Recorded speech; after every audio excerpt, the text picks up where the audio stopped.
হাই বন্ধুসকল, আশা কৰো আপোনালোকে যথেষ্ট ভালে আছে। বন্ধুসকল, আঁঠুৰ বিষত আপুনি অশান্তি পাইছে নেকি? তেতিয়া এই বিষৰ পৰা সকাহ পাবলৈ 7টা শক্তিশালী ঘৰুৱা উপায় জানি লওক। 1 নম্বৰ, কলা জিৰা আৰু মেথি। 1 গ্ৰাম কলা জিৰা 1 চামুচ মেথি গুড়িত মিহলাই প্ৰতিদিনে পুৱা খালী পেটত কুহুমীয়া পানীৰে সৈতে খাব লাগে। ইচ্ছা কৰিলে দুপৰীয়া আৰু ৰাতি আহাৰ খোৱাৰ পিছতো এই মিশ্ৰণটো আধা চামুচ খাব পাৰে। ইয়াৰ ফলত গাঁঠিবোৰ মজবুত কৰাত সহায়ক হ'ব।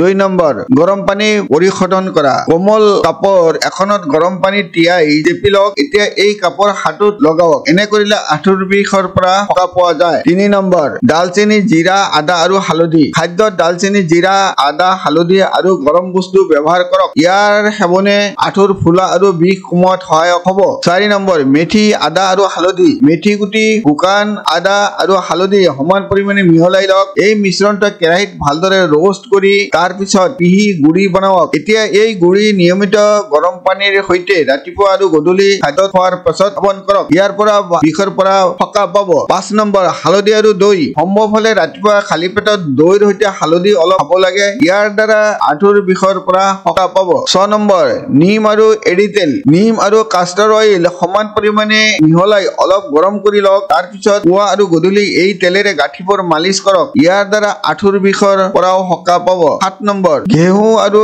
দৈ বা গাখীৰ। দৈ বা গাখীৰত ঘেঁহুৰ দানা আৰু অলপ চূণ মিহলাই দিনটোত এবাৰ নিয়মিত 90 দিন খালে শৰীৰত কেলছিয়ামৰ অভাৱ পূৰণ হ'ব আৰু ফলত আপোনাৰ শৰীৰৰ বিষৰ সমস্যাৰ পৰা সকাহ পাব পাৰিব। চোৱাৰ বাবে অশেষ ধন্যবাদ।